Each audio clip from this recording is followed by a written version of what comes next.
Hi നമസ്കാരം. Market പൾസിന്റെ മറ്റൊരു pre market റിപ്പോർട്ടിലേക്ക് എല്ലാവർക്കും സ്വാഗതം. അപ്പോൾ ആദ്യം പറയാനുള്ളതെന്ന് പറഞ്ഞു കഴിഞ്ഞാൽ ഇതുവരെ നമ്മുടെ അമേരിക്ക, ഇന്ത്യ താരിഫ് എഗ്രിമെന്റ് ഒന്നും ആയിട്ടില്ല. ഇതിനിടയ്ക്ക് അക്സെഞ്ചറിന്റെ റിസൾട്ട് വന്നു, നല്ല റിസൾട്ടായിരുന്നു. അപ്പോൾ അമേരിക്കൻ മാർക്കറ്റ് കയറുന്നുണ്ട്, അതുമായിട്ട് ബന്ധപ്പെട്ട IT സെക്ടറിലെ സ്റ്റോക്സ് കയറുന്നുണ്ട്, അമേരിക്കയിലുള്ള ഇന്ത്യൻ സ്റ്റോക്സ് കയറുന്നുണ്ട്. ഒരിടയ്ക്ക് 2 ദിവസത്തിന് മുന്നേ നോക്കുമ്പോൾ ഇൻഫോസിസിന്റെ ADR ഓൾമോസ്റ്റ് 50% കയറിയിരുന്നു. പിന്നെ അത് കറക്റ്റ് ചെയ്ത് താഴെ വന്നിട്ടുണ്ട്, എന്നാലും അത് ഹയറിൽ തന്നെയാണ് ഇരിക്കുന്നത്. അപ്പോൾ ആ ഒരു ബുള്ളിഷ്നെസ് നമ്മുടെ ഇന്ത്യൻ മാർക്കറ്റിലേക്ക് റിഫ്ലക്ട് ചെയ്യാനുള്ള സാധ്യത ഇന്ന് വളരെ നന്നായിട്ട് തന്നെയുണ്ട്.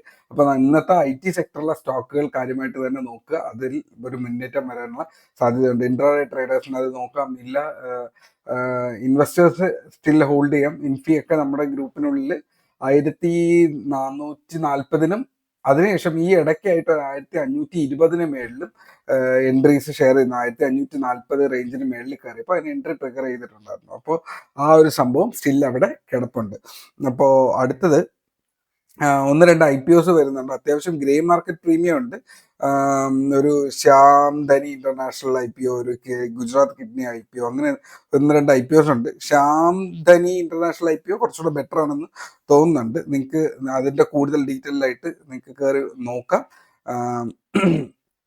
അടുത്ത് ഇന്ന് മാർക്കറ്റിനെ കാര്യമായിട്ട് സ്വാധീനിക്കുന്ന ഒരു ഡേറ്റ എന്ന് പറയുന്നത്, നമ്മുടെ ചാർട്ടിലേക്ക് തന്നെയാണ് ആദ്യം പോകാനുള്ളത്. മാർക്കറ്റ് ഓപ്പൺ ചെയ്യുന്നത് ഈ ഒരു ഏരിയ, മാർക്കറ്റിൽ ഈ ഒരു ഏരിയ എപ്പോഴും സ്വിംഗ് ഏരിയ ആണ്. ഇത് ഇവിടെ വരുമ്പോഴൊക്കെ ഇത് ബൗൺസ് ചെയ്യുന്ന ഒരു ഏരിയ ആണ്. ഇവിടെ വരുമ്പോൾ തിരിച്ച് ഈ ഒരു ഏരിയയിലേക്ക് വരുന്നുണ്ട്, ഇവിടെ വരുമ്പോഴും തിരിച്ച് ഇങ്ങോട്ട് വന്നിട്ടുണ്ട് അല്ലേ.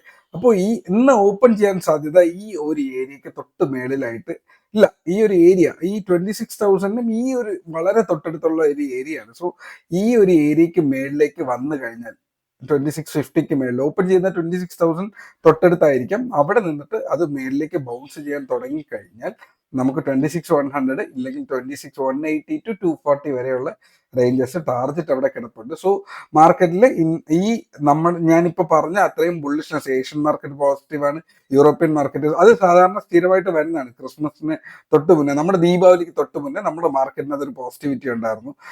പിന്നെ അതിന് ട്രംപിന്റെ കുറച്ച് പ്രശ്നങ്ങൾ കാരണം ആ പോസിറ്റിവിറ്റി അതിഭീകരമായിട്ട് വന്നില്ല. എന്നാൽ പോലും അന്ന് നമ്മൾ പറഞ്ഞിരുന്ന മഹീന്ദ്ര ആണെങ്കിലോ ടൈറ്റൻ ആണെങ്കിലോ മിക്കവാറും എല്ലാ സ്റ്റോക്കും നന്നായിട്ട് കയറി, ദേവയാനി ഒഴികെ എല്ലാ സ്റ്റോക്കും കയറിയിട്ടുണ്ടായിരുന്നു. അപ്പോൾ ഇന്നും ഇത് സംഭവിക്കുന്ന ക്രിസ്മസിന്റെ തൊട്ട് മുന്നേ, ദീപാവലിക്ക് തൊട്ട് മുന്നേ അവിടെ നടന്നിരുന്നു. ഇത് ഗ്ലോബലി തന്നെ ക്രിസ്മസിന് തൊട്ട് മുന്നേ ഇതിങ്ങനെ സംഭവിക്കുന്നതാണ്. അവിടെ മാർക്കറ്റ് കയറുന്നു. ഇന്ത്യൻ മാർക്കറ്റിൽ വേറെ പ്രശ്നങ്ങളില്ലാത്ത കാരണം ഇന്ത്യൻ മാർക്കറ്റിന് കൂടെ ചെറുതായിട്ട് കയറി വരുവാണ്. ഇപ്പോൾ അത്യാവശ്യം കുഴപ്പമില്ലാത്ത ഒരു പോസിറ്റിവിറ്റി ഉണ്ട്. സോ 26,000 മേളിൽ നമ്മുടെ ഇന്ത്യൻ മാർക്കറ്റ് വളരെ കൺഫ്യൂസിങ് ആയിട്ടുള്ള മാർക്കറ്റിലൂടെയാണ് പോകുന്നത്. മാർക്കറ്റ് ഇങ്ങനെ സ്വിങ് അടിച്ചുകൊണ്ടിരിക്കുകയാണ്. അതുകൊണ്ട് തന്നെ ബയ്യർ സ്വിംഗ് ട്രേഡ് ചെയ്യുന്ന ആൾക്കാർക്ക് അധികം ഒരു മൊമെന്റം കിട്ടുന്നില്ല. എന്നാൽ മാർക്കറ്റ് ഇനി എങ്ങാനും ഇതിന് മേളിലേക്ക് കയറി വന്നു കഴിഞ്ഞാൽ അടുത്തൊരു സെറ്റ് ഓഫ് സ്വിംഗ് മൂവ്മെന്റ് വന്നേക്കാം എന്ന് എക്സ്പെക്ട് ചെയ്യുന്നുണ്ട്.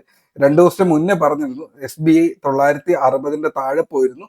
അപ്പോൾ 960 താഴെ നിൽക്കുന്നതല്ല, അതിന് മേളിൽ വന്നു കഴിഞ്ഞാൽ അതൊരു ബുള്ളിഷ്നെസ് ഉണ്ടെന്ന് പറഞ്ഞിരുന്നു. സോ അത് 1000 പോയിട്ട് തിരിച്ച് വന്ന് അതിന്റെ സപ്പോർട്ടായിട്ടുള്ള 940 960 ഹിറ്റ് ചെയ്തിട്ട് തിരിച്ചു വരുന്നുണ്ട്. സോ ഇൻട്രാഡേ ട്രേഡേഴ്സിന് വാച്ച് ചെയ്യാം.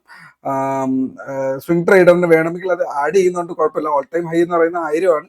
എന്നാലും ഇവിടെ നിന്ന് വേണമെങ്കിൽ ആഡ് ചെയ്ത് പോകാന്നുള്ളതാണ്. ഈ അടുത്തൊരു ബുള്ളിഷ് മാർക്കറ്റ് ക്രിയേറ്റ് ചെയ്ത് കഴിഞ്ഞാൽ അവിടെ നമുക്ക് അതിന്റെ പ്രതിഫലനം SBIയിലാണെങ്കിലോ ഇൻഫോസിസിലാണെങ്കിലോ റിലയൻസിലാണെങ്കിലോ കണ്ടുവരാനുള്ള സാധ്യതയുണ്ട്. HDFC ബാങ്ക് മാത്രം തൽക്കാലം നോക്കണ്ട, ബാക്കി 2 ബാങ്കുകളോ 3 ബാങ്കോ എവിടെയും നോക്കാം.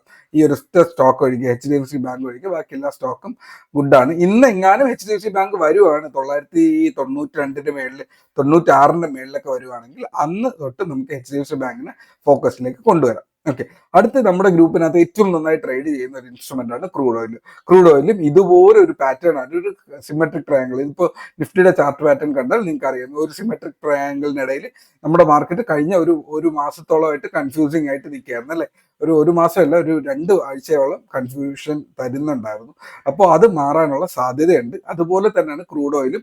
ക്രൂഡ് ഓയിൽ ഈ ഒരു ഏരിയ വരുമ്പോൾ സെല്ലിംഗ് വരുന്നുണ്ട്. ഈ ഒരു ഏരിയയിൽ സെല്ലിംഗ് വന്നു, ഇതിനെ മേളിൽ കയറി സസ്റ്റെയിൻ ചെയ്യാൻ പറ്റില്ല, വീഴുന്നു, ഇവിടെ വന്നു വീണ്ടും സെല്ലിങ്, ഇവിടെ വന്നു വീണ്ടും സെല്ലിങ്, ഇവിടെ വന്നപ്പോൾ ചെറിയൊരു സെല്ലിങ് എന്നിട്ട് വീണ്ടും നിൽക്കുന്നു. സോ ഈ ഒരു ട്രെൻഡ് ലൈനിനെ ഇപ്പോൾ റെസ്പെക്ട് ചെയ്യുന്നുണ്ട്. സോ വാച്ച് ചെയ്ത് വെക്കുക. ബയ്യിങ്ങിന്റെ ഒരു സെന്റിമെന്റ്സ് ക്രിയേറ്റ് ചെയ്യുന്നുണ്ട്.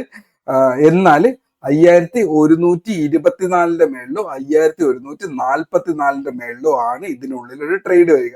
നമ്മുടെ ഗ്രൂപ്പിനകത്ത് ഏറ്റവും കൂടുതൽ സേഫ് ആയിട്ട് ട്രേഡ് ചെയ്യുന്ന വ്യക്തികൾ നാച്ചുറൽ ഗ്യാസിലും ക്രൂഡ് ഓയിലുമാണ് നിൽക്കുന്നത്. ഇപ്പോൾ നിഫ്റ്റിയെക്കാളോ ബാങ്ക് നിഫ്റ്റിയെക്കാളോ സെൻസെക്സിനെക്കാളോ റിസ്ക് കുറവ് ഈ ഒരു ഇൻസ്ട്രുമെന്റ് ആണ്. സോ ഇതിനെ വാച്ച് ചെയ്ത് വെക്കുക.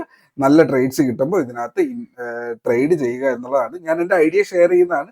നിങ്ങളുടേതായ അനാലിസിസ് എടുക്കുക. സോ ഇതാണ് ഇതിന്റെ പാറ്റേൺ. ഈ ഒരു ഏരിയയിൽ നിന്ന് ഇത് പതുക്കെ കർവ് ചെയ്ത് തിരിച്ചു വരുന്നുണ്ട്. ഇതൊരു യു ഷേപ്പ് കർവിംഗ് ആണ്. ചിലപ്പോൾ ഇതൊരു കപ്പ് ആൻഡ് ഹാൻഡിൽ ആയേക്കാം കേട്ടോ.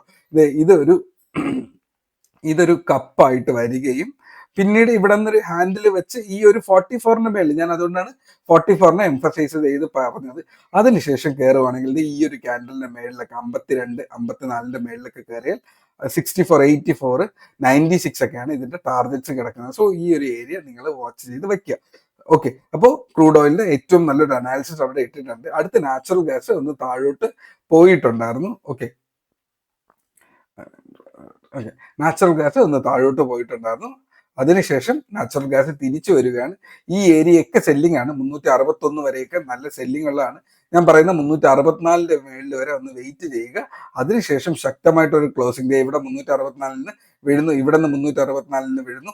ഇനി ഒരു ശക്തമായിട്ടുള്ളൊരു ക്ലോസിംഗ് 364 പകരം 366 മേളിൽ നല്ലൊരു ക്ലോസിംഗ് കിട്ടിക്കഴിഞ്ഞാൽ അവിടെ നിങ്ങൾക്ക് നിങ്ങളുടെ ട്രേഡിനെ ചിന്തിക്കാന്നുള്ളതാണ്. താഴേക്ക് വീഴുന്നു കഴിഞ്ഞാൽ നിങ്ങൾക്ക് 350ന്റെ താഴെയോ 346ന്റെ താഴെയോ ഒക്കെ നിങ്ങൾക്ക് അതിനെക്കുറിച്ച് പ്ലാൻ ചെയ്യാന്നുള്ളതാണ്.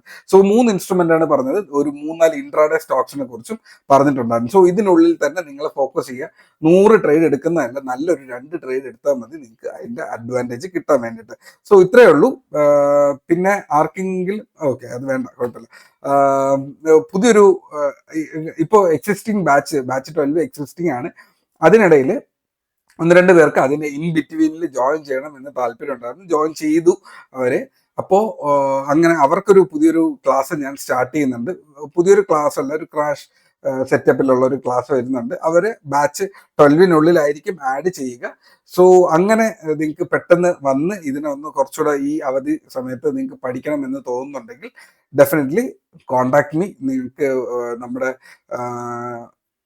ടെലിഗ്രാമിൽ ജസ്റ്റ് ഒരു മെസ്സേജ് ഇട്ടിരുന്നാൽ മതി.